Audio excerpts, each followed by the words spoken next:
কিভাবে হয়? Available voltage, available voltage আছে কত? বেজ 19 ভোল্ট, তারপরে একটা রেজিস্টর, তাই না? তারপরে আরেকটা রেজিস্টর এবং সাথে হচ্ছে গ্রাউন্ড, ঠিক আছে? আর এইখান থেকে জাস্ট আউটপুটটা যায়। এখানে লাইট থাকতে পারে, ফ্যান থাকতে পারে, আদার্স সেকশন থাকতে পারে।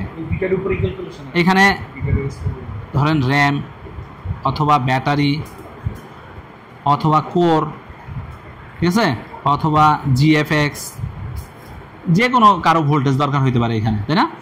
আউটপুট। তো এখানে R1/R2, ঠিক আছে? তাহলে আমাদের সূত্রটা কি? Available voltage into R2, R1 plus R2। তাহলে এখানে যদি আমরা ধরেন 100K আর এখানে ধরি 50K, ঠিক আছে? আর ওইখানে কোনটা ধরছে দেখি আমরা, ওইখানে উপরে ধরছে 200K আর নিচেরটা কত? 150K। তো আমরা এখন যদি অ্যাভেলেবেল ভোল্টেজ 19 ইন্টু, একটু কেউ ক্যালকুলেটর বের করেন, প্লাস 200 প্লাস 150, উপরে কত হয়? অ্যাভেলেবেল ভোল্টেজ কত হয়? এখানে তো হয় 350, 2850। এখন ডিভাইড করেন, 0 0 কাটা, না 5 5 কাটা, 8.14 ভোল্টেজ 2। যাই হোক, নরমালি তো বলছেন যে যদি দুইটা সেম মানে থাকে তাহলে হাফ হবে। হ্যাঁ, হাফ হবে। দেখেন এখানে তাহলে তারা এই ভোল্টেজ ডিভাইডার যে হচ্ছে সেই সূত্রটাও সে মেনটেন করতেছে। কারণ কি, আমাদের পি চ্যানেলে কত ভোল্টেজ লাগে? তাহলে আসছে কত গেটে? 8.14 ভোল্টেজ। সে সূত্র ফলো করছে, এই দেখেন, হ্যাঁ, মসফেটের। তাহলে যখন আমাদের এইখানে আইসা হিট করবে তো একেবারে সিএলআর এ যাবে। তো এইখানে হ্যাঁ, তো এখন আমাদের এই যে এই মসফেটটা আছে, যে ফেটটা আছে, এই যে ফেটটা, এটা হচ্ছে ডিপ্লেশন মোড, ঠিক আছে? এনহ্যান্সমেন্ট মোড একটা, ডিপ্লেশন মোড একটা। এই ডিপ্লেশন মোড যে ফেটটা আছে, এই যে ফেটটা কখন এখানে আইসা হিট করবে? দেখেন এইখানে আমাদের নিচে আরো সার্কিট আছে এবং এটার করতে হলে আমাদের আইসির যে রিকোয়ারমেন্ট আছে সেই রিকোয়ারমেন্ট ফুলফিল করতে হবে। সেই রিকোয়ারমেন্টটা কি?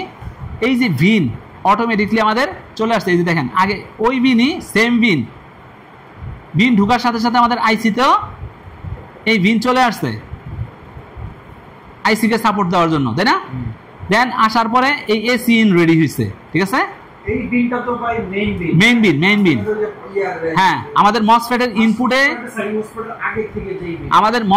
ইনপুটে, আসার সাথে সাথে এখানেও চলে আসছে ওইখান থেকে। তো এখানে বিন ডিসি ইন প্রবেশ করছে, প্লাস এখান থেকে এসি ইন তৈরি হয়েছে ইন্টারনালি। এসি ইন তৈরি হওয়ার পরে দেখেন এসি ওকে রেডি হয়।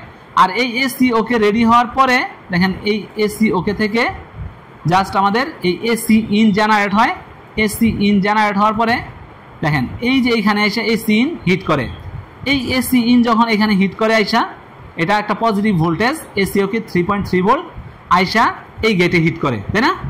এই গেটে হিট করলেই এটা উপরে যায় গ্রাউন্ড এবং এখানে ভোল্টেজ ডিভাইডার তৈরি হয়ে যায়। বুঝা গেছে ব্যাপারটা? দেখেন ছোট ছোট আকারে শিখবেন।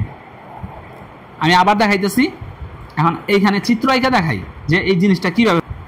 আমাদের প্রাথমিক অবস্থায় একটা মসফেট, দুইটা মসফেট, আর এখানে কি 19 ভোল্ট আসে, তাই না? তো এই মসফেট পাস হয়ে আমাদের এইখানে P2 জেনারেট করে এবং এইখানে আমাদের আসে B প্লাস B, ঠিক আছে? এখন এই চার্জিং আইসি কিভাবে হেল্প করতেছে এটারে দেখেন। এইখানে আমাদের 19 ভোল্ট আসার সাথে সাথে এই ভোল্টেজটা আমাদের আইসিতেও চলে আসে। আইসি আইসা কি করে? এখানে আমাদের এসি ইন জেনারেট করে, এসি ইন জেনারেট করে। এসি ইন এটা হচ্ছে 1 নাম্বার, এটা হচ্ছে 2 নাম্বার। এই এসি ইন জেনারেট হইলে দেন সে এসি ওকে জেনারেট করে, এসি ওকে জেনারেট করে। এই OC AC okay generate, AC in মানে এসি ডিটেক্ট, হ্যাঁ অ্যাডাপ্টর কারেন্ট ইন, ঠিক আছে। তো এটা যখন এসি ওকে যখন জেনারেট হয়, এখান থেকে সে একটা এসি ইন আবার সে সিগন্যাল হিসেবে বের হইয়া এখানে একটা জে ফেটকে সে, আচ্ছা এখানে তো গেট, ঠিক আছে, একটা গেট, দুইটা গেট। এসি ইন জেনারেট হয়ে কি করে, একটা জে ফেটকে আইসা হিট করে, এখানে এসে একটা জে ফেটকে হিট করে, এবং এটা ভোল্টেজটা এই গিয়া পাস হয়ে গিয়া এখানে তো আমাদের একটা রেজিস্টর, দুইটা রেজিস্টর, এবং এইখান থেকে গিয়ে সে কে গেট করবে, গেট করলে এই গ্রাউন্ডটা উপরে চলে যাবে, এবং এইটার যে আউটপুট ভোল্টেজটা আছে সেইটাই মূলত গিয়ে আমাদের এই যে Q1 এবং এই Q2 আছে একে হিট করবে, এবং এই ভোল্টেজটা এদিক দিয়ে প্রপারলি এখানে 19 ভোল্ট পাস করবে। আর এইখানে দেখেন আরেকটা বিষয়, কেন এটার সুইচিং প্রয়োজন হয়, এই সুইচিংটা কেন প্রয়োজন হয়, এখানেও 19 ভোল্ট, এখানেও 19 ভোল্ট, তাহলে সুইচিংটা কেন প্রয়োজন হয়, এই যে এত এই সার্কিট কেন দরকার হয়। এখানে আমরা জাস্ট এখানে থাকে কত 3.42 অ্যাম্পিয়ার, তাই না। আর এখন এই ব্যাটারি যে চার্জ করার জন্য আমাদের যে অ্যাম্পিয়ারের প্রয়োজন হয় সেটা হচ্ছে আরও হাই অ্যাম্পিয়ারের প্রয়োজন হয়। তখন এই সুইচিংয়ের মাধ্যমে ধরেন এইখানে আছে 3.42 অ্যাম্পিয়ার, এখানে এসে হয়ে গেল এটা 6 অ্যাম্পিয়ার।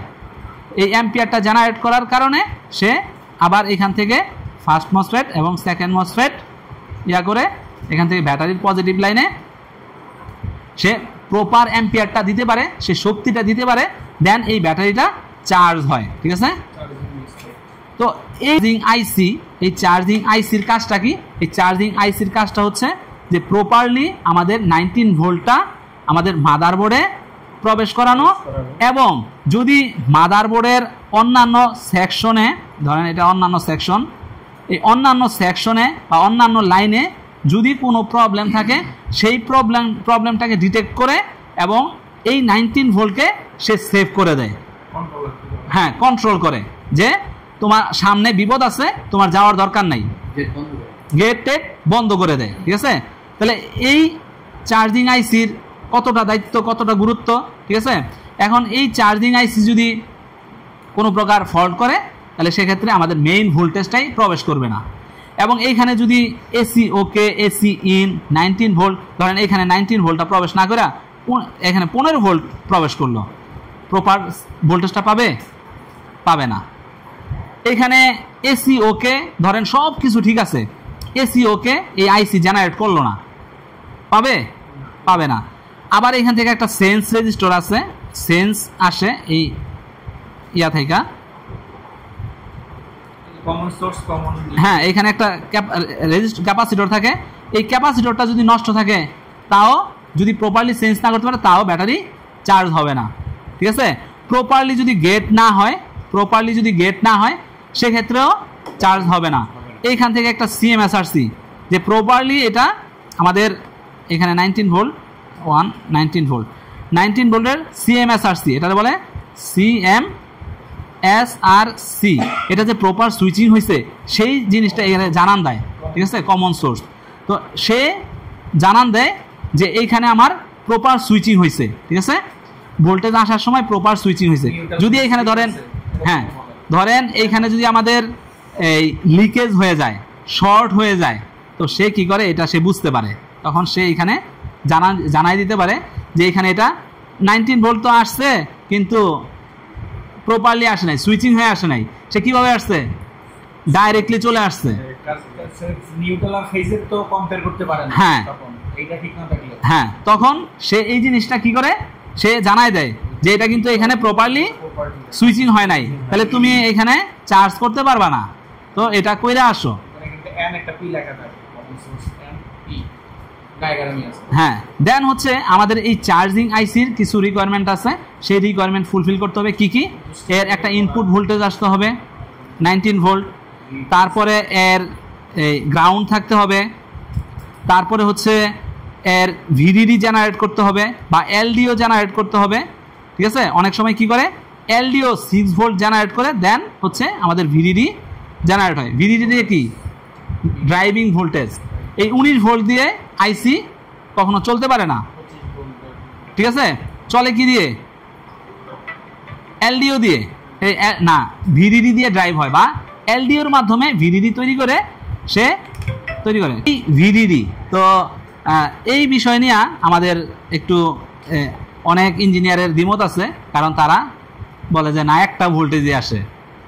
আমি আমার ওস্তাদের কাছে শিখছি যে এখানে 2টা ভোল্টেজ আসে, আর আমি দেখাও দিলাম যে ইনপুট ভোল্টেজ হিসেবে কি আসে 19 ভোল্ট। দেন এটাকে ড্রাইভিং ভোল্টেজ, আইসি ড্রাইভিং ভোল্টেজ হচ্ছে অনলি 5 ভোল্ট। ঠিক আছে, অনলি 5 ভোল্ট। সো এটা এলডিও ভোল্ট, অনেক সময় দেখা যায় ভিডিডি ভোল্টেজ দেখা যায় না, তখন কি করে এই এলডিও ভোল্টেজটাকে, এলডিও ভোল্টেজ জেনারেট হয় প্রথমে 19 ভোল্ট আসার সাথে সাথে কি হয়ে যায়, অটোমেটিকলি এলডিও ভোল্টেজ জেনারেট হয়ে যায়। এলডিও জেনারেট হইলে সে কি করে, ইন্টারনালি এই ভিডিডি জেনারেট করে দেয়, এবং ভিডিডি জেনারেট করলে সেখানে এসএম বাস জেনারেট হয়, এবং এসএম বাস জেনারেট হইলে সে সকল পিনের বায়াসিং সিস্টেমগুলা চালু করে দেয় ইন্টারনালি। আপার গেট না, ভিডিডি জেনারেট হওয়ার পরে এসএম বাস জেনারেট হয়, এসএম বাস জেনারেট হওয়ার পরে এটার বুস্টিং যে পিন আছে, হ্যাঁ হ্যাঁ, বুস্টিং পিনটা চালু হয়ে যায়, এবং বুস্টিং পিন চালু হওয়ার পরে এখানে আপার গেট লোয়ার গেটের মাধ্যমে টগলিং শুরু হয়ে যায়, মানে স্ক্যানিং শুরু হয়ে যায়। ঠিক আছে, দেন ওইখানে সে আউটপুট ভোল্টেজটা জেনারেট করতে পারে। তো এই হচ্ছে আমাদের সিস্টেম, আর আমরা প্রত্যেকটা পিন আমাদের ইয়াতে আমরা অলরেডি দেখাই দিচ্ছি।